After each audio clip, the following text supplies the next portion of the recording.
Hi friends, once again welcome back to EduTutor MEG1 British poetry. അതിൽ December 2020 question പേപ്പറാണ് നമ്മൾ analyse ചെയ്തുകൊണ്ടിരിക്കുന്നത്. First ക്വസ്റ്റ്യനിൽ 4 ഓപ്ഷൻസ് ആണുള്ളത്. അതിൽ ഫസ്റ്റ് ഓപ്ഷൻ ആയിട്ടുള്ള ക്വസ്റ്റ്യൻ നമ്മൾ പഠിച്ചു കഴിഞ്ഞു. ബാക്കിയുള്ള ക്വസ്റ്റ്യൻ ആൻസേഴ്സ് ആണ് നമ്മളോട് നോക്കുന്നത്. അപ്പോൾ അതിൽ സെക്കൻഡ് ഓപ്ഷൻ ആയിട്ടുള്ള ക്വസ്റ്റ്യൻ ഇതാണ്.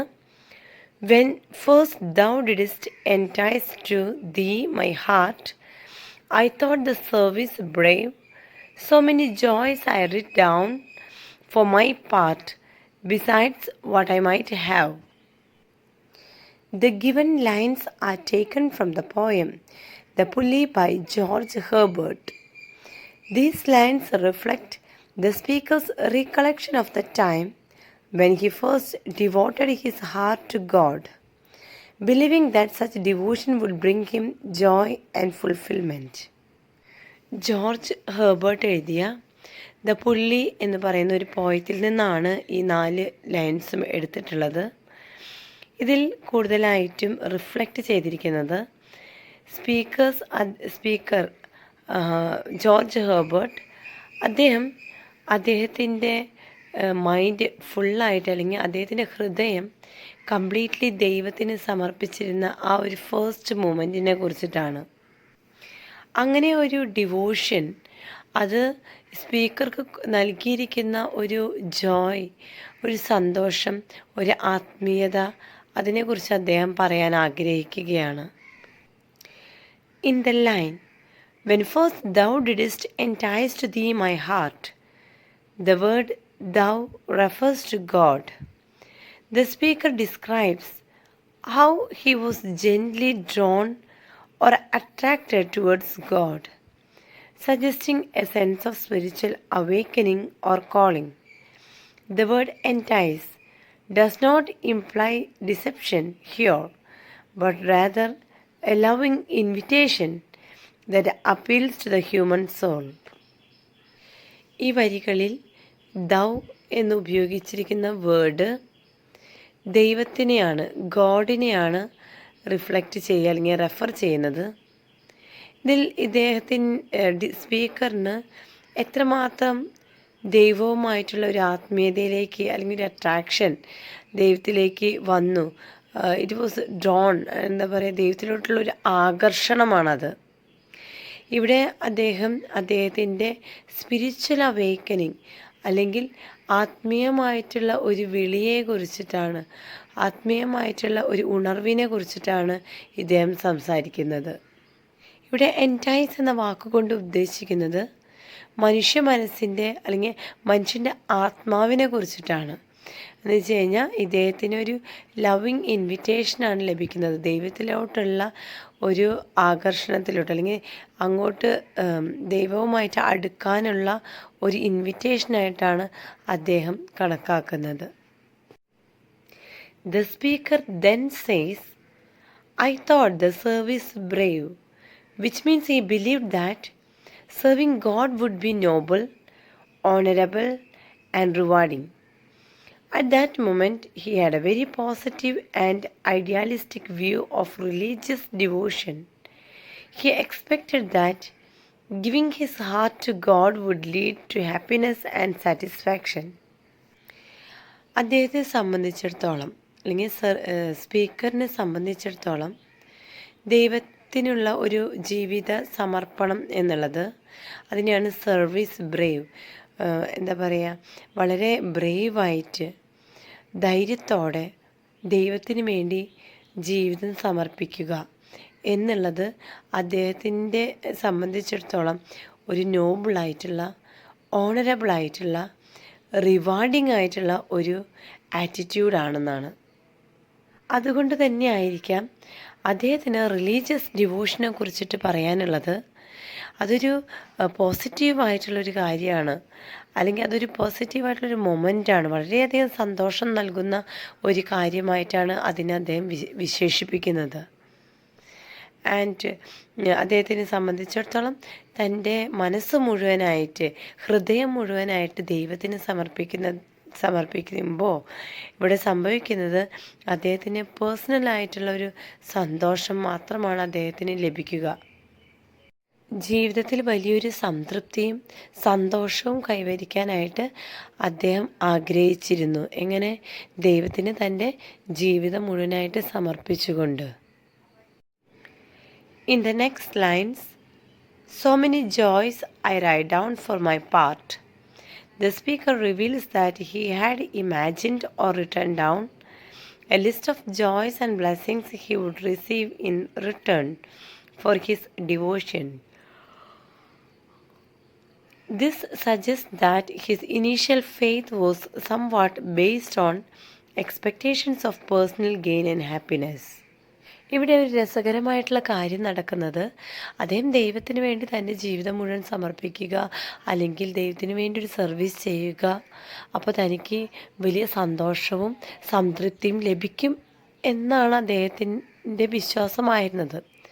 പക്ഷേ ഇദ്ദേഹം ഇവിടെ ഒരു കാര്യം ചെയ്യുന്നുണ്ട്. അദ്ദേഹത്തിൻ്റെ ആഗ്രഹങ്ങളെല്ലാം തന്നെ അദ്ദേഹം എഴുതുന്നുണ്ട്.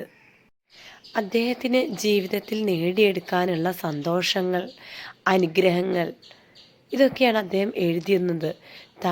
തൻ്റെ ഡിവോഷന് പകരമായിട്ട് ദൈവം തനിക്ക് തരേണ്ട കുറച്ച് കാര്യങ്ങളാണത്.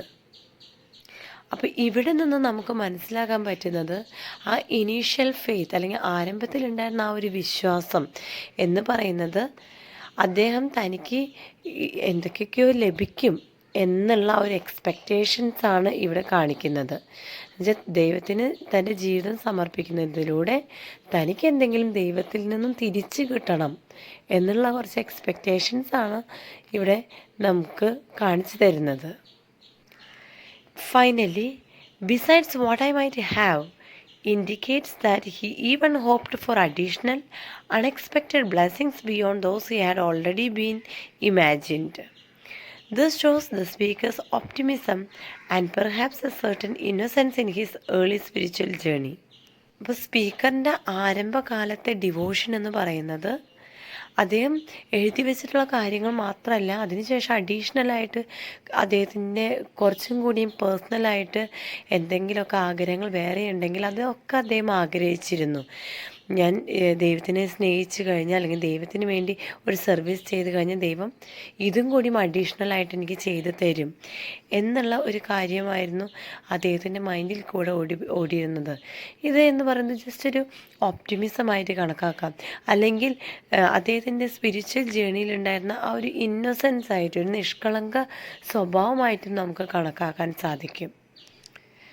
Overall, these lines highlight the speaker's early misunderstanding of true devotion. He initially associates faith with personal reward, but the poem later reveals that true spiritual growth often comes through restlessness and struggle rather than immediate joy. സ്പീക്കറിൻ്റെ ജീവിതത്തിൽ ആദ്യമായി ദൈവത്തെ കണ്ടുമുട്ടിയപ്പോൾ ഉണ്ടായിരുന്ന ഒരു തെറ്റിദ്ധാരണയാണ് ഈ പറയുന്ന ഡിവോഷനിൽ കണ്ടുവന്നത്. ആദ്യമൊക്കെ അദ്ദേഹം personal റിവാർഡിന് വേണ്ടിയാണ് ദൈവത്തിനെ സ്നേഹിച്ചതും ഒരു സ്പിരിച്വൽ ഗ്രോത്ത് അല്ലെങ്കിൽ അദ്ദേഹം സർവീസ് എല്ലാം നടത്തിയതും. എന്നാൽ അതിന് ശേഷം സ്പീക്കറിൽ ഉണ്ടായിരുന്ന ഒരു സ്പിരിച്വൽ ഗ്രോത്ത്, ആത്മീയ വളർച്ചയിൽ കാണാൻ സാധിക്കും. ഇതല്ല ശരിയായിട്ടുള്ള ഫെയ്ത്ത്, പക്ഷേ റെസ്റ്റ്ലെസ്നെസ്സും സ്ട്രഗിളുമാണ്. എന്ന് വെച്ച് കഴിഞ്ഞാൽ അത്രയും എളുപ്പമല്ലായിരുന്നു ദൈവവുമായിട്ടുള്ള ഒരു ജേണി. പക്ഷെ പെട്ടെന്നൊരു സന്തോഷം ഉണ്ടാവുകയല്ല, പക്ഷെ വളരെ ബുദ്ധിമുട്ടിയിട്ടാണ് ദൈവത്തെ സ്നേഹിച്ച് ഒരു റെസ്റ്റ്ലെസ്നെസ്സും സ്ട്രഗിൾസും ഒക്കെ നമുക്ക് ജീവിതത്തിൽ കണ്ടുമുട്ടും എന്നാണ് പിന്നീട് സ്പീക്കർ മനസ്സിലാക്കുന്നത്. ഫസ്റ്റ് ക്വസ്റ്റ്യനിലെ മൂന്നാമത്തെ ഓപ്ഷൻ ക്വസ്റ്റ്യൻ നോക്കാം. When I consider how my life is spent, ever half my days in this dark world and might, and that one talent which is death to hide, lodge with me useless, though my soul more. The given lines are from the sonnet When I Consider How My Life is Spent by John Milton. In this poem, Milton reflects on his blindness and his fear that he may not be able to fulfill his purpose in life. ഈ വരികൾ John Milton എഴുതിയിട്ടുള്ള how my light is spent എന്ന സോനറ്റിൽ നിന്നും എടുത്തിട്ടുള്ള വരികളാണ്. ഈ പോയത്തിൽ Milton reflect ചെയ്യുന്നത് അദ്ദേഹത്തിൻ്റെ അന്ധതയെയും ബ്ലൈൻഡ്നെസ് എന്ന് പറഞ്ഞു കഴിഞ്ഞാൽ അന്ധതയെയും അതുപോലെ തന്നെ അദ്ദേഹത്തിൻ്റെ ഭയത്തെയുമാണ്. എന്തായിരുന്നു അദ്ദേഹത്തിൻ്റെ അന്ധതയും അല്ലെങ്കിൽ അദ്ദേഹത്തിൻ്റെ ഭയം എന്ന് പറയുന്നത് എന്തായിരുന്നു? അത് he may not be able to fulfil his purpose in life. അദ്ദേഹത്തിൻ്റെ ജീവിതത്തിൽ അദ്ദേഹം ആഗ്രഹിച്ചിട്ടുള്ള അദ്ദേഹത്തിൻ്റെ ലക്ഷ്യത്തിലോട്ട് എത്തിച്ചേരാൻ സാധിക്കുമോ എന്നതായിരുന്നു അദ്ദേഹത്തിൻ്റെ ഭയം. The opening line, when I consider how my life is spent, shows the poet's deep self-reflection. He is thinking about how he has lived his life so far. The phrase, ever half my days, suggests that he lost his eyesight before reaching the old age, which creates a sense of frustration and sadness. The dark world and void refers both to the physical darkness caused by his blindness and the vastness of the world in which he now feels limited. ഇവിടെ opening ലൈനിൽ when I consider how my life is spent, ഈ ഒരു sentence കാണിക്കുന്നത് പോയിറ്റിൻ്റെ deep self റിഫ്ലക്ഷനാണ്. അദ്ദേഹത്തിന് തന്നെ ഒന്ന് ആത്മപരിശോധന നടത്തുന്ന ഒരു കാര്യമാണ്. ആ ഒരു പ്രോസസ്സിൽ അദ്ദേഹം ചിന്തിക്കുകയാണ് എങ്ങനെയാണ് ഇത്രയും വർഷം അദ്ദേഹം ജീവിച്ചത്. എവർ ഹാഫ് മൈ ഡേയ്സ്, ഈ ഒരു ഫ്രേസ് ഇവിടെ കാണിക്കുന്നത് അദ്ദേഹത്തിൻ്റെ സ്പീക്കറിൻ്റെ ഐസൈറ്റ്, കാഴ്ചശക്തി ഓൾഡ് ഏജ് ആകുന്നതിന് മുൻപേ തന്നെ നഷ്ടപ്പെട്ട് കഴിഞ്ഞു. അപ്പോൾ അത് അദ്ദേഹത്തിൻ്റെ മൈൻഡിലുണ്ടാക്കുന്ന ഒരു വലിയ ദുഃഖം, വലിയൊരു ഭാരമായിട്ടാണ് അദ്ദേഹത്തിന് തോന്നുന്നത്. ഇവിടെ പോയിറ്റിനെ സംബന്ധിച്ച് ഒരു the dark world and wide, അദ്ദേഹം കണ്ണ് തുറക്കുമ്പോൾ അദ്ദേഹത്തിന് ഒന്നും കാണാൻ പറ്റുന്നില്ല. എന്ന് വെച്ച് കഴിഞ്ഞാൽ അദ്ദേഹം ജനിക്കുമ്പോഴേ കാഴ്ചശക്തി ഉണ്ടായിരുന്നു. ഓൾഡ് ഏജ് ആകുന്നതിന് മുൻപേ തന്നെ, യങ് ഏജിൽ തന്നെ കാഴ്ചശക്തി നഷ്ടപ്പെടുകയാണ്. അപ്പോൾ അതിൻ്റെ ഒരു ദുഃഖഭാരം എന്ന് പറയുന്നത് അദ്ദേഹത്തിന് സഹിക്കാൻ പറ്റുന്നതിലും അപ്പുറമാണ്. എവിടെ നോക്കിയാലും ഇരുട്ട് മാത്രം. ഈ ഒരു അവസ്ഥയാണ് ഇവിടെ ചൂണ്ടിക്കാണിക്കുന്നത്. In which he now feels limited. Milton then speaks about that one talent which is death to hide. This is a reference to the biblical parable of the talents, where a servant is punished for not using the talent or gift given to him. Here the talent symbolizes Milton's poetic ability. He feels that not using his gift would be like wasting it, which is spiritually wrong. ഇവിടെ ഉപയോഗിച്ചിരിക്കുന്ന മറ്റൊരു phrase അല്ലെങ്കിൽ ആ ഒരു sentence, that one talent which is death to hide, ഇതെന്താണ് അർത്ഥമാക്കുന്നത്? ഇത് ബൈബിളുമായിട്ട് connect ചെയ്തിട്ടാണ് ഈ ഒരു സെൻറ്റൻസ് രൂപീകരിക്കുന്നത്. ബൈബിളിൽ ടാലൻസിനെ കുറിച്ചിട്ടുള്ള ഒരു പാരബിളുണ്ട്. അവിടെ ഒരു സെർവൻറ്റിന് ലഭിച്ച ഗിഫ്റ്റ് അത് ഉപയോഗിക്കാതെ മണ്ണിനടിയിൽ കുഴിച്ചിട്ടിട്ടുള്ള ഒരു സംഭവമുണ്ട്. അപ്പോൾ അതുകൊണ്ട് തന്നെ ആ ഒരു സെർവൻറ്റിന് പണിഷ്മെൻറ്റ് ലഭിക്കുന്നുണ്ട്. ഇവിടെ ടാലൻറ്റ് എന്ന് ഉപയോഗിക്കുന്നത് മിൽട്ടൻ്റെ ഒരു പോയറ്റിക് എബിലിറ്റി അദ്ദേഹത്തിനുണ്ട്. അപ്പോൾ അത് അദ്ദേഹം യൂസ് ചെയ്യാതെ, ആ ഒരു ഗിഫ്റ്റ് ഗിവൺ ടു ഹിം അത് യൂസ് ചെയ്യാതെ അത് അങ്ങനെ തന്നെ കുഴിച്ചു മൂടുന്ന രീതിയിലാക്കുകയാണെങ്കിൽ അദ്ദേഹത്തിന് ലഭിക്കുന്ന പണിഷ്മെൻറ്റിനെയാണ് ഇവിടെ കമ്പയർ ചെയ്യുന്നത്. അതുകൊണ്ട് തന്നെയാണ് മിൽട്ടൺ ഇവിടെ പറയുന്നത് തനിക്ക് ലഭിച്ചിട്ടുള്ള ഗിഫ്റ്റ് എന്ന് പറയുന്നത് ഇവിടെ പോയറ്റിക് എബിലിറ്റി, അത് അദ്ദേഹം യൂസ് ചെയ്യുന്നില്ലെങ്കിൽ അത് സ്പിരിച്വലി റോങ് ആണ്, അത് വേസ്റ്റായി പോകും. The line lodged with me useless, though my soul more bent, expresses his inner conflict. Even though he is eager, more bent, to serve God and use his poetic talent, His blindness makes him feel incapable. This creates a tension between his desire to serve and his physical limitation. ഇവിടെ പോയിറ്റിൻ്റെ ഒരു നിസ്സഹായ അവസ്ഥയെയാണ് കാണിക്കുന്നത്. അദ്ദേഹത്തിന് ദൈവത്തെ serve ചെയ്യാനായിട്ട്, അദ്ദേഹത്തിന് poem അല്ലെങ്കിൽ poetic talent use ചെയ്യാനായിട്ട് ആഗ്രഹിക്കുന്നുണ്ട്. പക്ഷെ അദ്ദേഹത്തിൻ്റെ ബ്ലൈൻഡ്നെസ് അതിനൊരു തടസ്സമായി നിൽക്കുകയാണ് ചെയ്യുന്നത്. അതുകൊണ്ടാണ് ഈ ഒരു സെൻറ്റൻസോട് ഉദ്ദേശിക്കുന്നത്. Lodged with me useless though my soul more bent എന്ന് പറയുന്നത് അദ്ദേഹത്തിൻ്റെ ഇന്നർ കോൺഫ്ലിക്റ്റ് ആണ്. അദ്ദേഹത്തിൻ്റെ മൈൻഡിൽ കിടക്കുന്ന ആ ഒരു ആഗ്രഹം അദ്ദേഹത്തിന് എക്സ്പ്രസ് ചെയ്യാനായിട്ട് സാധിക്കുന്നത്, അല്ലെങ്കിൽ അദ്ദേഹത്തിൻ്റെ ടാലൻറ്റ് അദ്ദേഹത്തിന് വേണ്ടത്ര രീതിയിൽ യൂസ് ചെയ്യാൻ സാധിക്കാത്ത ഒരവസ്ഥയാണത്. ഇവിടെ മോർ ബെൻഡ് എന്ന് പറയുന്നത് ഈഗർ എന്നുള്ള ഒരു വാക്കിനെയാണ് സൂചിപ്പിക്കുന്നത്. Overall, these lines reveal Milton's anxiety about purpose, duty, and faith. The poem later resolves this tension by suggesting that patient acceptance and trust in God are also forms of service.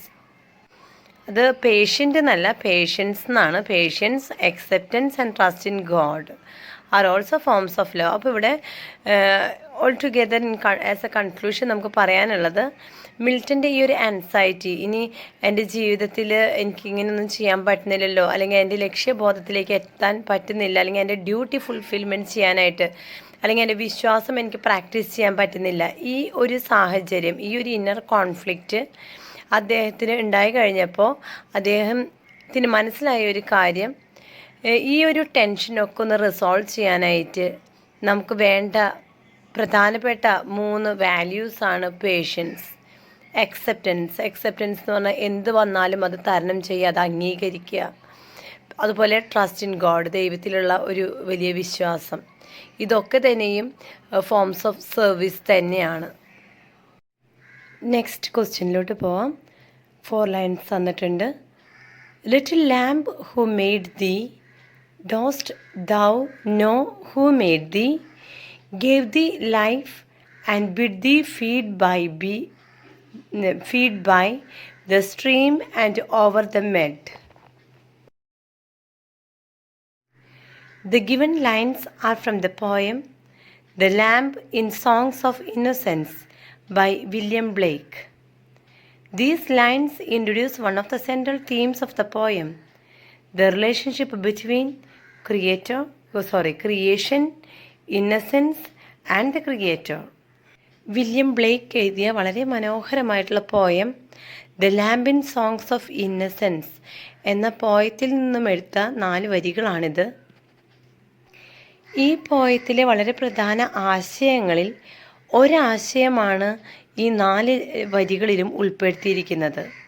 The relationship between, ഒരു ബന്ധമുണ്ട്.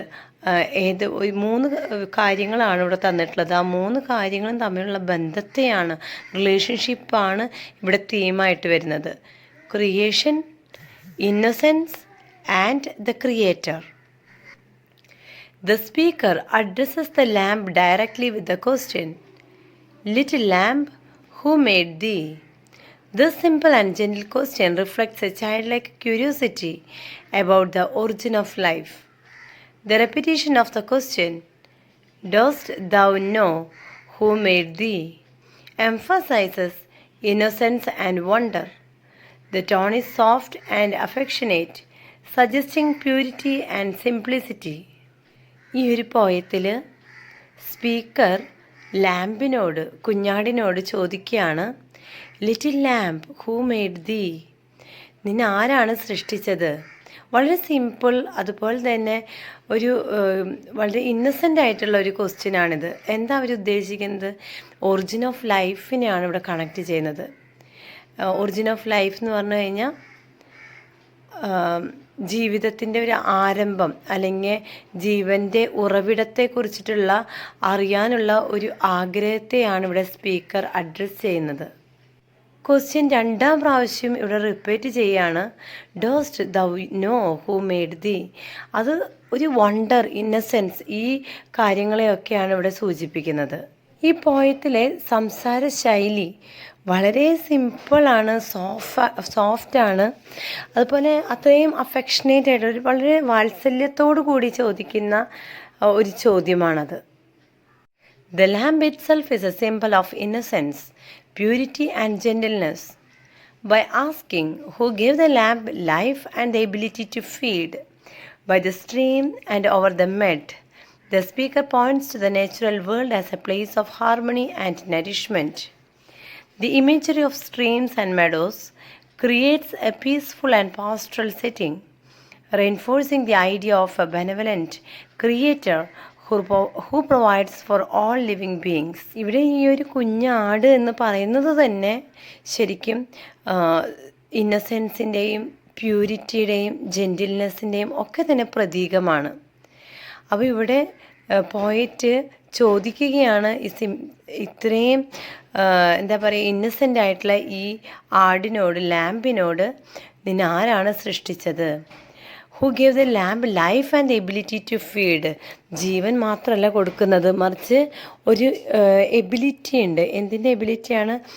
കഴിക്കാനായിട്ട് അല്ലെങ്കിൽ സ്വന്തമായിട്ട് അതിനുള്ള ഭക്ഷണം അത് തന്നെ കണ്ടെത്തി അതിൻ്റെ വയറ് നിറയ്ക്കാനുള്ള ഒരു കഴിവും കൂടി അതിന് ലഭിച്ചിട്ടുണ്ട്. അതെവിടെ നിന്നാണ് ഭക്ഷണം കഴിക്കുന്നത്? From where it does feed by the stream and over the mead. ഇവിടെ സ്പീക്കർ എന്തുകൊണ്ടാണ് അവിടെ ബൈ ദ സ്ട്രീം അതുപോലെ ഓവർ ദ മെഡ് എന്നൊക്കെ പറയുന്ന വേർഷൻസ് ഉപയോഗിച്ചിരിക്കുന്നത്? അത് നേച്ചറിനെ കൂടി കണക്റ്റ് ചെയ്യാനായിട്ടാണ്. നേച്ചർ എന്ന് പറയുന്നത് അല്ലെങ്കിൽ നേച്ചുറൽ വേൾഡ് എന്ന് പറയുന്നത് ഒരു സ്ഥലം, ഈ ഒരു സ്ഥലം എന്ന് പറയുന്നത് ഹാർമണിയുടെയും നരിഷ്മെൻറ്റിൻ്റെയും ഒരു സ്ഥലമായിട്ട് അല്ലെങ്കിൽ ഒരു പ്രതീകമായിട്ടാണ് ഇവിടെ കാണുന്നത്. ഇവിടെ ഒരു പീസ്ഫുൾ അറ്റ്മോസ്ഫിയർ ആണ് നേച്ചറിൽ കൂടെ ആ ഒരു ഇമേജിൽ കൂടെ സൃഷ്ടിക്കുന്നത്. അതുപോലെ നമ്മളെല്ലാം സൃഷ്ടിച്ച ദൈവം, അതിപ്പോൾ ലാമ്പ് ഒരു ആടാകട്ടെ അതിനെയും സൃഷ്ടിച്ചത് ദൈവം തന്നെയാണ്. അപ്പോൾ അത് ദൈവത്തിനെയാണ് ഇവിടെ ക്രിയേറ്ററായിട്ട് വയ്ക്കുന്നത്. ഓക്കെ, നമ്മളെ സൃഷ്ടിച്ച ഒരു സൃഷ്ടിയാണ് ക്രിയേറ്റർ എന്ന പദം കൊണ്ട് ഇവിടെ എന്താ പറയുക യൂസ് ചെയ്തിരിക്കുന്നത്. ഇനി ഈ ക്രിയേറ്റ് ചെയ്യുക മാത്രമല്ല, മറിച്ച് എന്ന് വെച്ച് കഴിഞ്ഞാൽ സൃഷ്ടിക്കുക മാത്രമല്ല ചെയ്തിരിക്കുന്നത്, സൃഷ്ടികൾക്കെല്ലാം തന്നെ ഭക്ഷണവും പ്രൊവൈഡ് ചെയ്യുന്നുണ്ട്. For all living things. കണ്ടോ, who provides for all living things. Provides എന്ന് പറഞ്ഞു കഴിഞ്ഞാൽ കൊടുക്കുന്നുണ്ട്. അവർക്ക് ഈ ആടിന് സ്ട്രീം മതി അതിന് വെള്ളം കുടിക്കാനായിട്ട്, അല്ലെങ്കിൽ അവിടെ കാണുന്ന മെഡോസിൽ നിന്നും അതിന് പുല്ല് കഴിക്കാനായിട്ട് പറ്റുന്നുണ്ട്. ആരും അതിന് ഊട്ടേണ്ട കാര്യമില്ല. അത് തന്നെ താൻ ഫീഡ് ചെയ്യാനുള്ള ഒരു എബിലിറ്റി അതിന് കൊടുക്കുന്നുണ്ട് creator. In the Christian context, the lamb is also closely associated with Jesus Christ, often referred to as the Lamb of God. Thus, the poem connects the innocence of the lamb with the divine nature of Christ. The speaker eventually answers his own question by identifying the Creator as one who is also gentle and kind, much like the lamb itself. Christian വിശ്വാസപ്രകാരം ഇവിടെ Jesus ക്രൈസ്റ്റിനെ, യേശു ക്രിസ്തുവിനെ ലാമ്പായിട്ട് അല്ലെങ്കിൽ കുഞ്ഞാടായിട്ട് refer ചെയ്യുന്നുണ്ട്, കണക്കാക്കുന്നുണ്ട്. ജീസസിനെ എപ്പോഴും അവർ lamp off God എന്നാണ് address ചെയ്യുന്നത് പോലും. അതുകൊണ്ട് തന്നെ ഈ ഇന്നസെൻസ് ഓഫ് ദ ലാമ്പ് എന്ന് പറയുന്നത് ഡിവൈൻ നേച്ചർ ഓഫ് ക്രൈസ്റ്റ് ആണ്. ക്രൈസ്റ്റിൻ്റെ, യേശുവിൻ്റെ ഒരു ഡിവൈൻ നേച്ചറാണ് ഈ ഒരു ലാമ്പിൽ കൂടെ നമുക്ക് വെളിപ്പെടുത്തി തരുന്നത്. അതുപോലെ the speaker eventually answers his own question by identify the creator as one who is also gentle and kind. Speaker ചോദിക്കുന്ന ഒരു ചോദ്യമുണ്ട്. ഫസ്റ്റ്, ലാമ്പ് നിന്നെ സൃഷ്ടിച്ചത് ആരാണ്? അപ്പോൾ അതിൻ്റെ ആൻസർ ഇവിടെ പോയിറ്റ് തന്നെ, സ്പീക്കർ തന്നെ പറയുന്നുണ്ട്, ദ ക്രിയേറ്റർ. ആ ക്രിയേറ്റർ എന്ന് പറയുന്നത് വളരെ ജെൻറ്റിൽ, കൈൻഡ് എന്നാണ്. അത് നിന്നെ പോലെ തന്നെ, ലാമ്പിനെ പോലെ അല്ലെങ്കിൽ ലാമ്പിനെയും കാട്ടിലും ഒരു ജെൻറ്റിലും കൈൻഡുമായിട്ടുള്ള ആളാണ് നിന്നെ സൃഷ്ടിച്ചത് എന്ന് പറയുന്നത്. അപ്പോൾ ഇൻഡയറക്റ്റ്ലി അത് ജീസസ് ക്രൈസ്റ്റ് ആണ് എന്നാണ് ഇവിടെ പോയറ്റ് പറയുന്നത്. Overall these lines reflect Blake's celebration of innocence, faith, and the beauty of creation. The poem suggests that understanding God does not require complex reasoning, but can come through simple observation and a pure heart. ഈ ഒരു പോയത്തിൽ കൂടെ Blake അദ്ദേഹത്തിൻ്റെ innocence, അദ്ദേഹത്തിൻ്റെ faith, അദ്ദേഹം എങ്ങനെയാണോ ക്രിയേഷനെ നോക്കിക്കാണുന്നത്, ഈ ചിന്താഗതികളൊക്കെയാണ് ഇവിടെ മാറി മറയുന്നത്. അതുപോലെ തന്നെ ഈ പോയം സജസ്റ്റ് ചെയ്യുന്ന മറ്റൊരു കാര്യമുണ്ട്. ദൈവത്തെ മനസ്സിലാക്കണം എന്ന് വെച്ച് കഴിഞ്ഞാൽ എന്തുകൊണ്ട് എന്നുള്ള ചോദ്യം ഒരിക്കലും ആക്കേണ്ടതില്ല. ഒരു റീസൺ അതിൻ്റെ ആവശ്യമില്ല. ഇതെങ്ങനെയാണ് ഇവിടെ ക്രിയേറ്റ് ചെയ്തത്, ആരെയാണ് ആദ്യം ക്രിയേറ്റ് ചെയ്തത്, എങ്ങനെയാണ് ഇതുണ്ടായത്, അങ്ങനെ എങ്ങനെ. അപ്പോൾ അതിൻ്റെ ഒരു ലോജിക്ക് തിരഞ്ഞ് നമ്മൾ പോകേണ്ടതില്ല എന്നാണ് പറയുന്നത്. കാരണം അത് നമുക്കൊരു സിമ്പിൾ ഒബ്സർവേഷൻ മാത്രം മതി. അതുപോലെ നല്ലൊരു മനസ്സിൻ്റെ ഹൃദയത്തിൻ്റെ ഉടമയായാൽ മാത്രം മതി എന്നാണ് ഇവിടെ ബ്ലേക്ക് നമ്മളോട് പറഞ്ഞ് മനസ്സിലാക്കുന്നത്. Second question, what was the role of the court in the shaping of English Renaissance literature? Your answer should be based on your understanding of the period. The court played a central and influential role in shaping English Renaissance literature, especially during the reigns of monarchs like Elizabeth I and James I. The Renaissance period in English was marked by a revival of classical learning, artistic creativity, and cultural growth, and the royal court became the main center where these developments were encouraged and displayed. English നവോത്ഥാന സാഹിത്യത്തിൻ്റെ കാലഘട്ടത്തിൽ court വലിയ ഒരു പ്രധാന ഒരു പങ്കാണ് വഹിച്ചിട്ടുള്ളത്. Especially പറയുകയാണെങ്കിൽ Elizabeth ഫസ്റ്റിൻ്റെയും James ഫസ്റ്റും ഇവരൊക്കെ ആ ഒരു പൊസിഷനിൽ രാജഭരണത്തിൽ ആയിരുന്ന കാലഘട്ടത്തിൽ നവോത്ഥാന കാലഘട്ടം അല്ലെങ്കിൽ റിനൈസൻസ് പീരീഡ്, ഈ സമയത്ത് ഇംഗ്ലണ്ടിൽ വന്ന വലിയ മാറ്റങ്ങളുടെ ഒരു കാലഘട്ടം തന്നെയായിരുന്നു.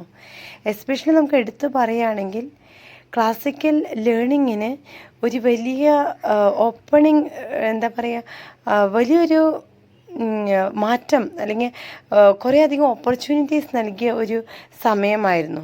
അതുപോലെ കലയ്ക്ക് അവർ പ്രാധാന്യം നൽകിയിരുന്നു, കൾച്ചർ ഗ്രോത്തിന് പ്രാധാന്യം നൽകിയിരുന്നു. അങ്ങനെ ഈ റോയൽ കോർട്ട് എന്ന് പറയുന്നത് ഡെവലപ്മെൻറ്റ്സിൻ്റെ ഒരു മെയിൻ സെൻറ്ററായി മാറി എന്ന് പറയുന്നതായിരിക്കും ശരി. One of the most important roles of the court was patronage. Writers, poets, and dramatists depended heavily on the financial and social support of the monarch and the nobility. Wealthy courtiers and the royal family provided protection, money, and recognition to talented writers. For example, William Shakespeare received patronage from nobles and also performed before the royal court. Similarly, Edmund Spenser dedicated the Fairy Queen to Queen Elizabeth I, praising her and securing royal favor. This system of patronage encouraged writers to produce literary works that reflected the values, interests, and expectations of the court. Rajdhani അല്ലെങ്കിൽ court, അതിൻ്റെ ഒരു വലിയ പ്രത്യേകത എന്ന് പറയുന്നത് അന്ന് റൈറ്റേഴ്സിനെയും പോയറ്റ്സിനെയും ഡ്രാമാറ്റിസ്റ്റിനെയും ഇവരെയൊക്കെ വളരെ നല്ല രീതിയിൽ തന്നെ പിന്തുണച്ചിരുന്നു. അത് വെറുതെ എൻകറേജ് ചെയ്യുക മാത്രമല്ല, പക്ഷേ ഫിനാൻഷ്യലി അവർക്ക് സപ്പോർട്ട് ചെയ്തിരുന്നു, സോഷ്യലി സപ്പോർട്ട് ചെയ്തിരുന്നത് അവരുടെ ഫാമിലിയും പോലും. ഈ രാജധാനി അല്ലെങ്കിൽ കോർട്ട് മൊണാർക്കിൻ്റെയൊക്കെ ഫാമിലീസ് പോലും ഇവർക്കൊക്കെ സപ്പോർട്ട് എന്ന് വെച്ചാൽ കലയെ അത്രയധികം പ്രോത്സാഹിപ്പിച്ചിരുന്നു. അതുപോലെ സമ്പന്നരായ കോർട്ടിലെ ആൾക്കാരും അവരുടെ രാജധാനിയിലെ കുടുംബങ്ങൾ പോലും ഈ പറയുന്ന എഴുത്തുകാരെ വലിയ രീതിയിൽ സപ്പോർട്ട് ചെയ്തിരുന്നു, അവർക്ക് അവസരങ്ങൾ നൽകിയിരുന്നു. എസ്പെഷ്യലി എടുത്ത് പറയുകയാണെങ്കിൽ വില്യം ഷേക്സ്പിയറിന് നാടകങ്ങൾ അവരുടെ മുൻപിൽ അവതരിപ്പിക്കാനും അത് മുഖേന അദ്ദേഹത്തിന് എൻകറേജ് ലഭിക്കാനും അദ്ദേഹത്തിനൊരു മോറൽ ആൻഡ് ഫിനാൻഷ്യൽ സപ്പോർട്ടായിട്ട് ഈ കോർട്ടിന് മാറാനായിട്ട് കഴിഞ്ഞു. അതുതന്നെയാണ് വില്യം ഷേക്സ്പിയറിൻ്റെ ഒരു വലിയ വിജയം എന്ന് പറയുന്നത്. അദ്ദേഹത്തിൻ്റെ എഴുത്തുകളിൽ അതിൻ്റെ വാല്യൂസ് നമുക്ക് പിന്നീട് കാണാനായിട്ട് സാധിച്ചിരുന്നു. അതുപോലെ വളരെ പ്രശസ്തനായ മറ്റൊരു പോയറ്റാണ് എഡ്മണ്ട് സ്പെൻസർ. അദ്ദേഹത്തിൻ്റെ മനോഹരമായിട്ടൊരു പോയമാണ് ഫെയറി ക്വീൻ. ഫെയറി ക്വീൻ എന്ന് പറയുന്ന ഈ പോയം അദ്ദേഹം ഡെഡിക്കേറ്റ് ചെയ്തത് ക്വീൻ എലിസബത്ത് ഫസ്റ്റിനാണ്. അതുകൊണ്ട് തന്നെ റോയൽ കോർട്ടിൽ നിന്നും ഇദ്ദേഹത്തിന് ധാരാളം ഫേവർ ലഭിച്ചിരുന്നു, എസ്പെഷ്യലി ഫിനാൻഷ്യലി സപ്പോർട്ട് ലഭിച്ചിരുന്നു. ഈ ഒരു സിസ്റ്റം ഉണ്ടല്ലോ, എൻകറേജ് ചെയ്യുന്ന ഈ ഒരു രാജധാനിയിലെ അല്ലെങ്കിൽ കോർട്ടിലെ ഈ ഒരു സിസ്റ്റം, ഇത് മുഖേനയാണ് അന്നത്തെ കാലത്തെ പോയറ്റ്സുകളാവട്ടെ, റൈറ്റേഴ്സ് ആവട്ടെ, നാടക കലാകൃത്തുകളാവട്ടെ, എല്ലാവർക്കും തന്നെ ധാരാളം എൻകറേജ് ലഭിച്ചിരുന്നു. അത് അവരുടെ എഴുത്തുകളിൽ ആ വാല്യൂസ് പ്രതിഫലിച്ചിരുന്നു എന്നുള്ളത് എടുത്തു പറയേണ്ട ഒരു കാര്യമാണ്. അതുകൊണ്ട് തന്നെയാണ് ഈ റിനൈസൻസ് പീരീഡിൽ അത്രയും വളരെ മനോഹരമായിട്ടുള്ള ഒരു പീരീഡായിട്ട് നമ്മൾ ഇപ്പോഴും സാഹിത്യത്തിൽ കണക്കാക്കുന്നത്. The court also influenced the themes and styles of literature. Since writers often depended on royal approval, they shaped their works to suit courtly tastes. Literature of the time frequently celebrated ideals such as honor, chivalry, love, beauty, and loyalty to the monarch.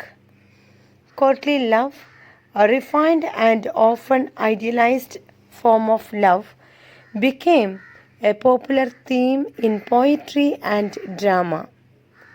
Writers used elegant language, rich imagery, and classical references to appeal to the educated and sophisticated audience at court. എല്ലാ കൃതികളും അല്ലെങ്കിൽ എല്ലാ poets ആവട്ടെ, ഏതൊരു എഴുത്തുകാരനാവട്ടെ, അവരെല്ലാവരും കോർട്ടിനെ depend ചെയ്തായിരുന്നു നിന്നിരുന്നത്. കാരണം അവർക്ക് ഫിനാൻഷ്യലി ആയാലും സപ്പോർട്ട് നൽകിയിരുന്നത് ഈ പറയുന്ന കോർട്ടാണ്. അതുകൊണ്ട് പലപ്പോഴും അവരുടെ വർക്ക്സുകൾ ഈ പറയുന്ന കോർട്ടിനെ കോർട്ടിന് യോജിച്ച രീതിയിൽ അല്ലെങ്കിൽ അവരുടെ ടേസ്റ്റുകളായിരുന്നു ഇവരുടെ പ്രിഫറൻസ് ആയിട്ട് വെച്ചിരുന്നത്. ഇവിടെ ലിറ്ററേച്ചറിൽ പലപ്പോഴും കണ്ടുവന്നിരുന്ന തീമാണ് honour, chivalry, love, beauty and loyalty to the monarch. അവിടെ കോർട്ട്ലി ലവ് എന്ന ആ ഒരു വിഷയത്തിനോട് അല്ലെങ്കിൽ അതിന് കുറച്ച് അധികം പോപ്പുലാരിറ്റി ലഭിച്ചു എന്ന് തന്നെ പറയാൻ സാധിക്കും. ഈ പോയിട്രി ആവട്ടെ, ഡ്രാമ ആവട്ടെ, എല്ലാം തന്നെ ഒരു കോർട്ടിനോടുള്ള ഒരു സ്നേഹം അല്ലെങ്കിൽ ആ രാജധാനിയോടുള്ള സ്നേഹബന്ധം ഇവരുടെ വർക്ക്സുകളിൽ കാണിച്ചിരുന്നു. അതുപോലെ ഇവരുടെ റൈറ്റേഴ്സിൻ്റെ റൈറ്റിംഗ് സ്റ്റൈൽ എന്ന് പറയുന്നത് വളരെ എലഗൻറ്റ് ലാംഗ്വേജ്, വളരെ റിച്ച് ആയിട്ടുള്ള ലാംഗ്വേജ്, റിച്ച് ഇമാജറി, അതുപോലെ classical references to appeal to the educated. എന്ന് വെച്ച് കഴിഞ്ഞാൽ എഡ്യൂക്കേറ്റഡ് ആയിട്ടുള്ള കോർട്ടിലെ ഓരോ വ്യക്തികൾക്കും ഇത് അപ്രൂവ് ചെയ്യത്തക്ക രീതിയിലായിരുന്നു ഓരോ വർക്ക്സുകളും ഇവർ നടത്തിയിരുന്നത് അല്ലെങ്കിൽ എഴുതിയിരുന്നത്. Another significant role of the court was in the promotion of drama and public performance. The Renaissance saw the growth of theatre, and many plays were performed not only in public theatres but also at court. Royal support helped legitimize theatre as an important cultural activity. Shakespeare's company, the Lord Chamberlain's men, later the King's men, enjoyed royal patronage, especially under King James I. This connection with the court allowed playwrights to gain prestige and a wider audience. മറ്റൊരു significant ആയിട്ടുള്ള പ്രധാനപ്പെട്ട ഒരു കാര്യം കോർട്ടിനെ കുറിച്ച് പറയുകയാണെങ്കിൽ അവർ promotion ചെയ്തിട്ടുള്ള അല്ലെങ്കിൽ അവർ promote ചെയ്ത ഇതാണ് ഡ്രാമയും അതുപോലെ പബ്ലിക് പെർഫോമൻസസിനൊക്കെ ധാരാളം പ്രസക്തി അവർ നൽകിയിരുന്നു. റിനൈസൻസിൻ്റെ ഈ കാലഘട്ടത്തിലാണ് തിയേറ്റേഴ്സ് വളർന്നത്, ധാരാളം തിയേറ്റേഴ്സ് രൂപം കൊണ്ടത്. അതുപോലെ ഈ പ്ലേ അല്ലെങ്കിൽ നാടകങ്ങൾ എന്ന് പറയുന്നത് ഈ പബ്ലിക് തിയേറ്ററുകളിൽ മാത്രമായിരുന്നില്ല അവർക്ക് ഒരു അവസരം ലഭിച്ചത്, മറിച്ച് കോർട്ടിൽ പോലും അവർക്ക്, റോയൽ കോർട്ടിൽ പോലും അവർക്കതിന് അവസരം ലഭിച്ചിരുന്നു. റോയൽ കോർട്ടുകളൊക്കെ ഇതിനൊരു കൾച്ചറൽ ആക്ടിവിറ്റി ആയിട്ടാണ് കണ്ടിരുന്നത്. കിങ് ജെയിംസ് ഫസ്റ്റിൻ്റെ സമയത്ത് ലോർഡ് ചാമ്പലിയൻസ് മെൻ എന്ന് പറയുന്ന ഷേക്സ്പിയേഴ്സിൻ്റെ കമ്പനി ധാരാളം വർക്ക്സുകൾ അല്ലെങ്കിൽ അദ്ദേഹത്തിൻ്റെ പ്ലേ ഒക്കെ അപ്രൂവ് ചെയ്യപ്പെട്ടിട്ടുള്ള ഒരു കാലഘട്ടമാണ്. അതുകൊണ്ട് തന്നെയായിരിക്കാം ഈ കലാകൃത്തുക്കൾക്ക് അല്ലെങ്കിൽ ഈ കലാകാരന്മാർക്ക് അവിടെ ഒരു പ്രസ്റ്റേജ് ഉണ്ടായിരുന്നു, അവർക്കൊരു സ്ഥാനം കൊടുത്തിരുന്നു. അതുപോലെ തന്നെ ധാരാളം ഓഡിയൻസ് ഇവരെ കേൾക്കാൻ, ഇവരെ കാണാൻ ആകാംക്ഷയോടെ കാത്തിരുന്ന ഒരു സമയം കൂടിയാണ് ഈ renaissance period. The court was also a place of intellectual exchange and humanist learning. Influenced by Renaissance humanism, the court encouraged education, the study of classical texts, and the development of individual talent. Courtiers were often expected to be well versed in literature, music, and philosophy. Figures like Sir Philip Sidney embodied the ideal courtier skilled in both arms and letters. His work, Defense of Percy, reflect the intellectual atmosphere of the court and its support for literary art. ഇവിടെ വെറുതെ കലയെ പ്രോത്സാഹിപ്പിക്കുക മാത്രമല്ല court ചെയ്തിരുന്നത്, മറിച്ച് ഒരു intellectually നമുക്ക് വളരാനുള്ള സാഹചര്യം ഒരുക്കി കൊടുത്തിട്ടുണ്ടായിരുന്നു.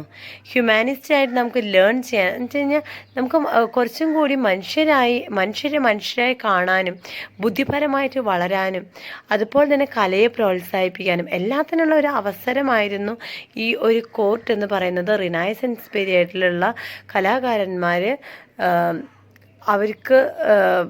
അവർ എക്സ്പീരിയൻസ് ചെയ്തിരുന്നത്. ഇവിടെ കോർട്ട് എൻകറേജ് ചെയ്തിരുന്നത്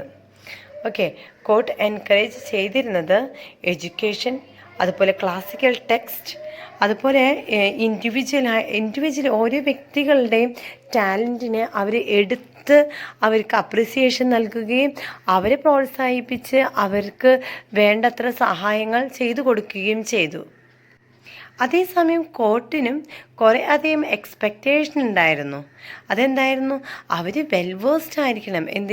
ലിറ്ററേച്ചറിൽ വെറുതെ ഒരു നോളജ് ഉണ്ടായാൽ പോരാ, വെൽവേഴ്സ്ഡ് എന്ന് പറഞ്ഞാൽ അത്രയും ഡെപ്ത് ഉണ്ടായിരിക്കണം അവരുടെ ലിറ്ററേച്ചർ നോളജിൽ.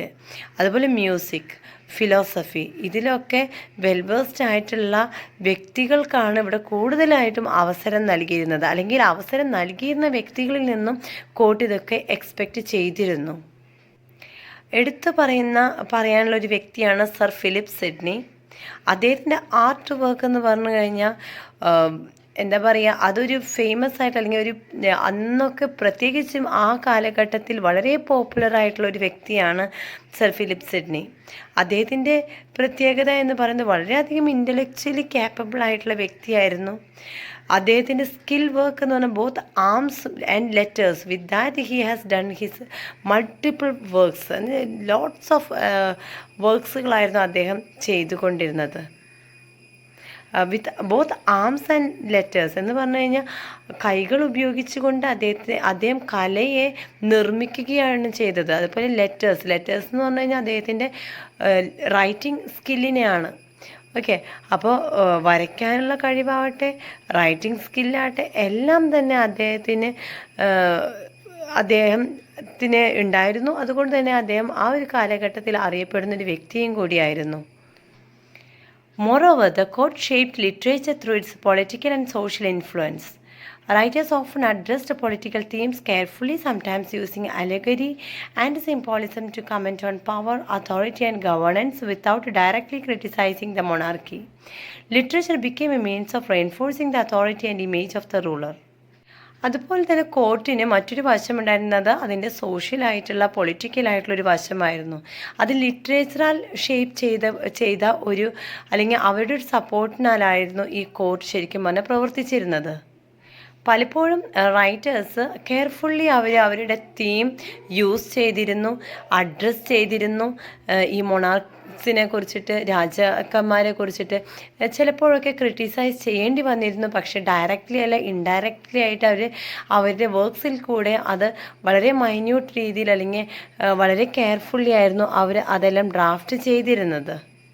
അതുകൊണ്ട് തന്നെ നമുക്ക് പറയാൻ സാധിക്കും, ലിറ്ററേച്ചർ എന്ന് പറയുന്നത് അന്നത്തെ കാലത്ത് റിനൈസൻസ് പീരിയഡിൽ റൂളേഴ്സിനെ സംബന്ധിച്ചിടത്തോളം അവരുടെ നിലനിൽപ്പിൻ്റെ ഒരു ആവശ്യകതയായിരുന്നു ഈ ലിറ്ററേച്ചർ മുഖേനയാണ് അവരുടെ ഫേമസ്, അവരുടെ നെയിം എല്ലാം തന്നെ ഒരു പബ്ലിസിറ്റിക്ക് കാരണമായത്. In conclusion, the court was a powerful force in the development of English Renaissance literature. Through patronage, influence on themes and style, support for drama, encouragement of learning, and political authority, the court created an environment in which literature could flourish and reflect the spirit of the age. അപ്പോൾ conclude ചെയ്യുമ്പോൾ അന്നത്തെ coat എന്ന് പറയുന്നത് renaissance literature എന്ന് പറയുന്നത്, അല്ലെങ്കിൽ renaissance ലിറ്ററേച്ചറിലെ ഈ കോട്ടിൻ്റെ പ്രസക്തി എന്ന് പറയുന്നത് അതിൻ്റെ ആ ഒരു ഡെവലപ്മെൻറ്റ്സ് തന്നെയായിരുന്നു. പ്രത്യേകിച്ച് ഈ പറയുന്ന കോട്ട് ധാരാളം സപ്പോർട്ട് ചെയ്തിരുന്നു കലയാകട്ടെ കലാകാരന്മാരെ ആകട്ടെ. അപ്പോൾ അതുകൊണ്ട് തന്നെ ആ ഒരു കാലഘട്ടത്തിൽ ധാരാളം ഡെവലപ്മെൻറ്റ്സ്, ധാരാളം മാറ്റങ്ങളുണ്ടായിരുന്നു. അതുപോലെ അവരുടെ റൈറ്റിംഗ് സ്കില്ലിലുണ്ടായിരുന്ന സ്റ്റൈൽ, അതുപോലെ ഡ്രാമ, എല്ലാത്തിലും ഉള്ള ഒരു വ്യത്യാസം. അവർക്ക് ഡ്രാമയായാലും ഏതൊരു പ്ലേ ആയാലും അവർക്ക് അതിനുള്ള അവസരം ഒരുക്കി കൊടുത്തു. Especially not only theatres but also അവരുടെ രാജധാനിയിൽ തന്നെ അല്ലെങ്കിൽ കോർട്ടിൽ തന്നെ അതിനുള്ള അവസരങ്ങൾ ഒരുക്കി കൊടുത്തിരുന്നു. ഇനി പൊളിറ്റിക്കൽ ആസ്പെക്റ്റ് നമ്മൾ പരിശോധിക്കുകയാണെങ്കിൽ സോഷ്യലി ആകട്ടെ പൊളിറ്റിക്കലി ആകട്ടെ അന്നത്തെ രാജാക്കന്മാർക്ക് ഈ ലിറ്ററേച്ചർ മുഖേന അവരുടെ ഒരു സ്ഥാനം, അവർക്ക് ഒരു നിലനിൽപ്പുണ്ടായിരുന്നു. അവരുടെ കൂടുതലായിട്ട് മൊണാർക്സുകളെ കുറിച്ചിട്ടായിരുന്നു ലിറ്ററേച്ചറുകളിലും ഈ പറയുന്ന വർക്ക്സുകളിലൊക്കെ റിഫ്ലക്റ്റ് ചെയ്തിരുന്നത്. ഓക്കെ, അപ്പോൾ ഇത്രയും കാര്യങ്ങളാണ് ഈ ഒരു ക്വസ്റ്റ്യനിൽ നമുക്ക് പഠിക്കാനുള്ളത്. അപ്പോൾ ഇനിയും ഈ ഒരു ക്വസ്റ്റ്യൻ പേപ്പറിൽ കുറച്ച് ചോദ്യങ്ങളും കൂടി ബാക്കിയുണ്ട്. അത് നമുക്ക് അടുത്ത ക്ലാസ്സിൽ ഡിസ്കസ് ചെയ്യാം. വീഡിയോ ഉപകാരപ്പെട്ടെങ്കിൽ എനിക്കൊരു ഹെൽപ്പ് ചെയ്യോ? ഈ വീഡിയോ ഒന്ന് സബ്സ്ക്രൈബ് ചെയ്ത് ലൈക്ക് അടിച്ച് ഒരു കമൻറ്റും കൂടിയും ചെയ്യാൻ പറ്റുവാണെങ്കിൽ ചെയ്യൂ കേട്ടോ. So thank you for watching the video. Will meet you with the next video. Bye then, take care and good bye.